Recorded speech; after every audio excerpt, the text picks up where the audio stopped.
Les lycéens ont passé jeudi la première épreuve du bac, c'était l'épreuve de philo. D'abord, le bac est-il une spécificité française, une sorte de brontosaure qu'on entretient, qu'on garde?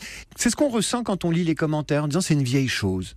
Alors oui, c'est un des monuments français, puisqu'il date du 19e siècle. Par contre, dès lors qu'on s'attache à ce qu'il se passe à l'étranger, on se rend compte que finalement ce bac, il est très moderne. Mais pourquoi? Pourquoi ce serait moderne? Alors, c'est moderne parce que ça correspond aux attentes sociales. Il y a tout un ensemble de facteurs qui expliquent qu'à l'étranger, on développe ces évaluations nationales externes harmonisées. Tout d'abord, les jeunes sont de plus en plus nombreux à entrer dans l'enseignement supérieur.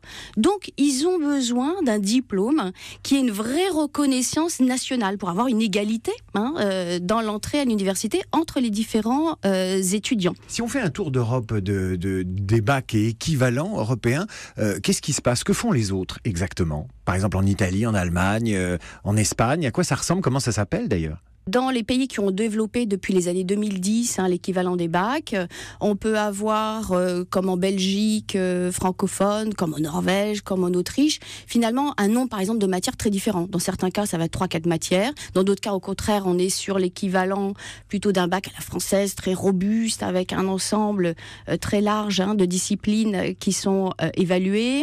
Lorsqu'on regarde par exemple le système anglais, qui est un peu hybride, c'est un système dans lequel ce sont les élèves eux-mêmes qui décident des matières qu'ils vont passer au A-level, c'est l'équivalent de ce bac.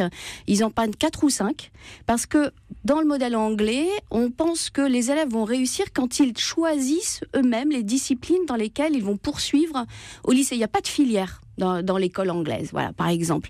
Donc voilà, ça prend des visages tout à fait différents.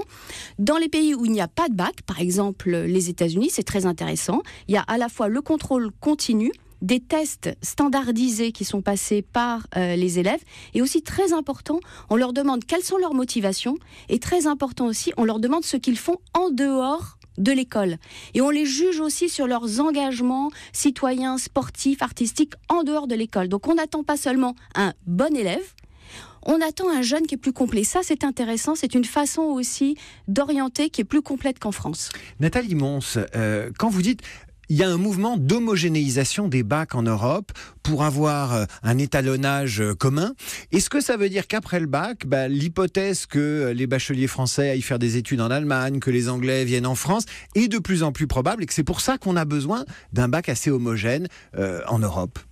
Alors, sans parler d'un bac homogène, il est clair que c'est aussi la mobilité internationale qui pousse à cette standardisation, à cette homogénéisation des examens. Par exemple, notre bac, tellement décrit en France, il est utilisé par certaines universités anglaises. Il est utilisé en Suisse, par exemple, aussi par l'université polytechnique de Lausanne, qui est la Mecque de l'enseignement scientifique à l'étranger. Alors, qu'est-ce qu'ils font, ces universités? Eh bien, ils regardent les résultats des élèves français à leur bac. Voilà.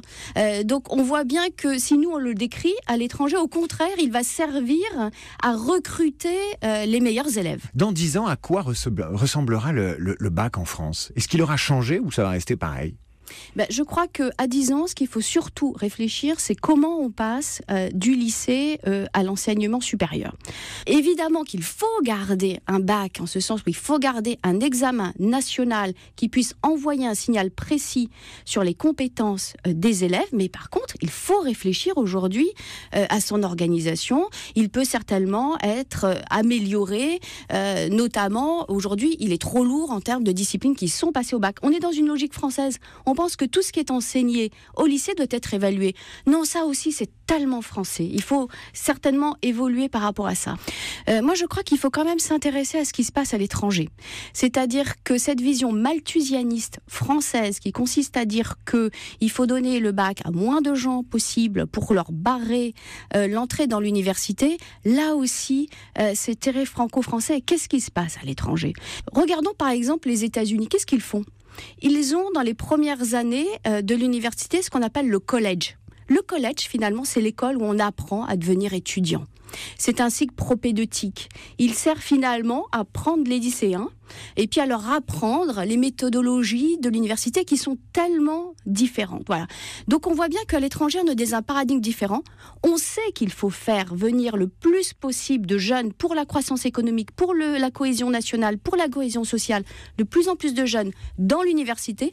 Et on se demande comment le réussir. Alors qu'en France, j'espère que vraiment le débat public va évoluer sur ce sujet. On a tendance à dire qu'il faut fermer les portes. Non, attention, on a déjà une population active qui est très peu éduquée. Lorsqu'on regarde les tests de l'OCDE, les compétences des adultes français sont faibles. Faisons très attention, il faut aller de l'avant, il faut ouvrir les portes des universités et accompagner les jeunes pour réussir. Eh bien nous, on est heureux de vous avoir ouvert les portes de ce studio. Nathalie Mans, merci à vous, directrice du Conseil national d'évaluation scolaire.